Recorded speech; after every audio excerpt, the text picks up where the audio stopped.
Bagaimana jika mentor kalian ini tidak bisa menghadiri seminar laporan aktualisasi? Apakah latsar kalian akan gagal atau seperti apa?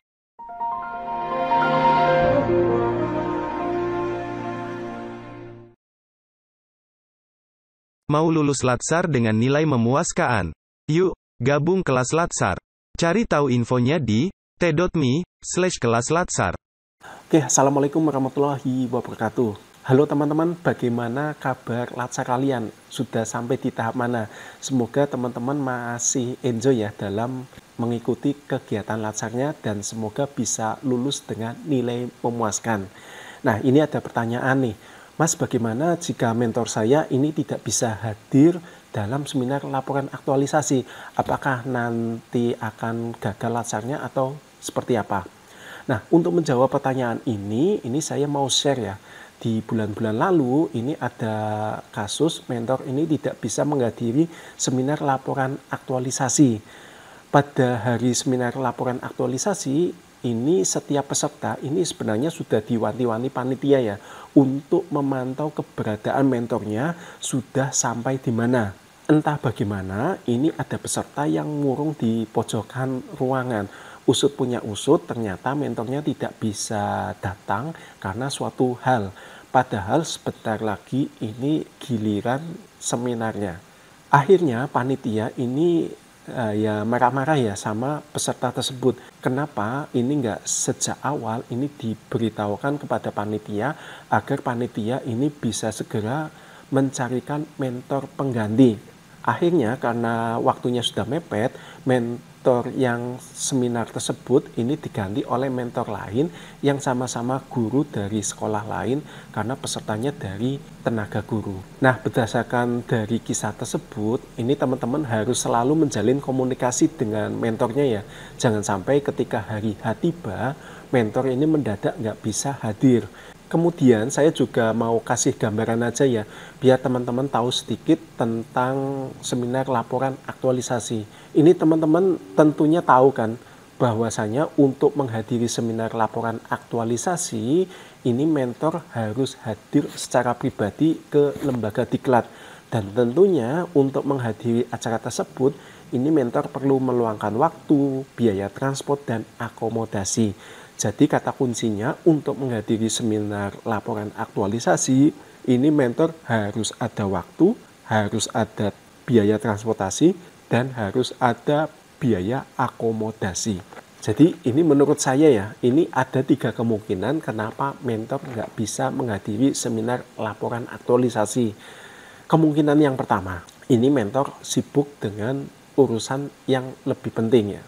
Sebagian besar ini mentor adalah kepala unit kerja atau minimal pejabat eselon 4 di mana mereka menduduki jabatan penting seperti sebagai kepala sekolah, kepala puskesmas, kepala instalasi di rumah sakit, kepala bidang di dinas, dan lain sebagainya. Tentunya kegiatan agenda mereka juga sangat padat ya. Mungkin kalau sekedar menghadiri seminar dengan durasi 45 menit ini bisa. Tetapi karena jarak antara instansi dengan lembaga diklatnya ada yang cukup jauh, katakanlah ditempuh dalam waktu 3-4 jam, maka kalau perjalanan pulang pergi, maka bisa menghabiskan waktu sekitar 6-8 jam. Padahal mereka juga punya kegiatan lain yang lebih penting. Kalau teman-teman menghadapi mentor seperti ini, yaitu mentor ada urusan lain yang lebih penting, ini solusinya teman-teman bisa menawarkan seminar laporan aktualisasinya ini secara Zoom meeting di tempat kerja mentor. Sementara teman-teman, coach dan pengujinya ini berada di ruangan seminar di lembaga diklat. Loh, apakah itu diperbolehkan, Mas? Nah, boleh-boleh aja ya. Saat ini lembaga diklat ini sudah terbuka banget mengizinkan mentor untuk menghadiri seminar secara virtual. Namun, karena biasanya mentor akan diberikan honor pembimbingan aktualisasi oleh panitia, maka mentor diharapkan hadir secara fisik untuk menandatangani beberapa dokumen administrasi tersebut. Kemungkinan kedua kenapa mentor tidak bisa hadir yaitu karena tidak ada SPPD dan biaya pengganti transport perjalanan dinas. Karena mentor harus datang secara fisik ke lembaga diklat, tentu ada biaya transportasi dan SPPD-nya. Nah, ada instansi yang bisa memberikan SPPD dan uang pengganti transport buat mentornya, tetapi ada juga instansi yang tidak bisa memberikan SPPD dan pengganti transport dengan alasan keterbatasan anggaran. Coba nih teman-teman bayangkan, misal saya sebagai mentor ini dari Cilacap harus menghadiri seminar laporan aktualisasi ke Semarang. Tentu biaya buat naik bus ini misalkan 200.000. Kalau perjalanan pulang pergi berarti menghabiskan 400.000. Belum lagi buat akomodasi dan penginapan jika saya sebagai mentor ini mendapatkan jadwal seminarnya di sesi pagi hari. Nah, di sini masalahnya jika dari instansi ini tidak menyediakan anggaran SPPD dan penggantian uang transport. Kebanyakan peserta latsar ini akan dihubungi oleh mentornya, apakah dari BKPSDM ini menyediakan SPPD dan pengganti uang transport atau tidak. Jika tidak menyediakan anggaran tersebut, maka sebaiknya ini teman-teman mensubsidi biaya yang dikeluarkan oleh mentor ya. Karena bagaimanapun juga mentor ini mau menghadiri seminar tersebut juga dalam rangka membantu teman-teman agar bisa lulus latsarnya. Bahkan di beberapa kasus di kabupaten-kabupaten lain, ini banyak yang patungan pesertanya untuk menyewa kendaraan dan akomodasi hanya sekedar agar mentornya bisa menghadiri seminar. Jadi bagi kalian yang instansinya memberikan bantuan transport dan SPPD bagi mentor, teman-teman ini beruntung sekali. Dan berterima kasihlah kepada BKPSDM-nya karena sudah berjuang menyiapkan anggarannya. Kemungkinan yang ketiga yaitu mentor ini ada keperluan mendadak atau force majeure. Nah, kemungkinan ini berkaitan dengan alasan yang pertama ya. Karena kebanyakan mentor adalah kepala di unit kerja atau pejabat struktural, ini terkadang mereka mendapatkan acara dadakan dari atasannya, seperti mendapatkan undangan pelantikan jabatan, diminta menghadap sekda atau wali kota atau bupati, dan lain sebagainya.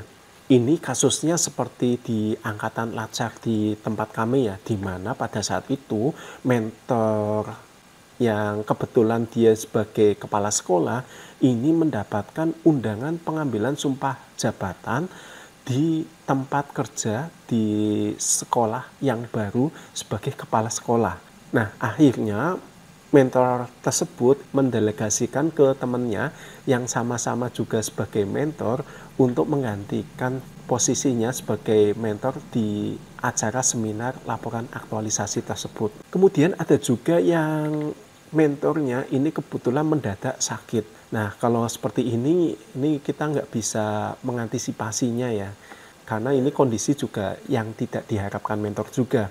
Nah, kalau teman-teman menghadapi situasi seperti ini, maka teman-teman segera melaporkan ke panitia dan coachnya agar nanti panitia ini bisa mencarikan mentor pengganti teman-teman yang masih satu unit kerja atau masih satu dinas.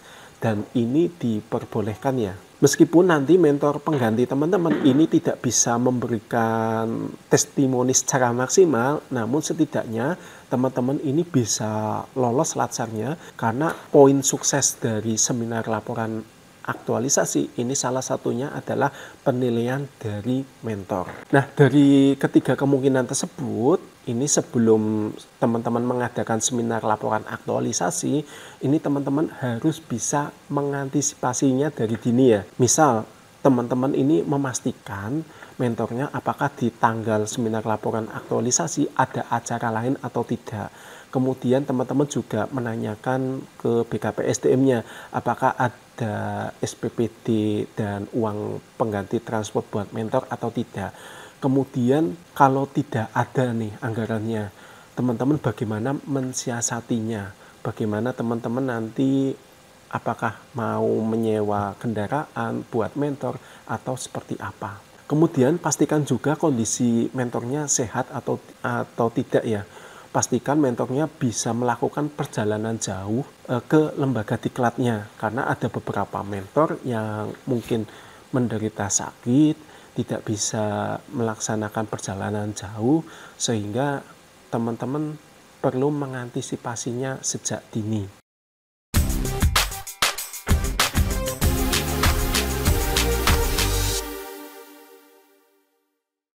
Nah, dari penjelasan tadi, ini kalau misalkan mentor tidak bisa hadir, tentunya ada solusi alternatifnya ya, yaitu mencarikan mentor pengganti yang ada di ruang seminar tersebut. Entah itu sesama sesama mentor yang masih satu unit kerja atau masih satu dinas. Jadi tidak ada kata gagal dalam seminar laporan aktualisasi. Oke, itu aja yang bisa saya sampaikan. Semoga bermanfaat. Like jika kalian suka dengan video ini dan share video ini ke sosial media kalian. Saya Basuki Rahmat. Salam Prakom Indonesia. Wassalamualaikum warahmatullahi wabarakatuh.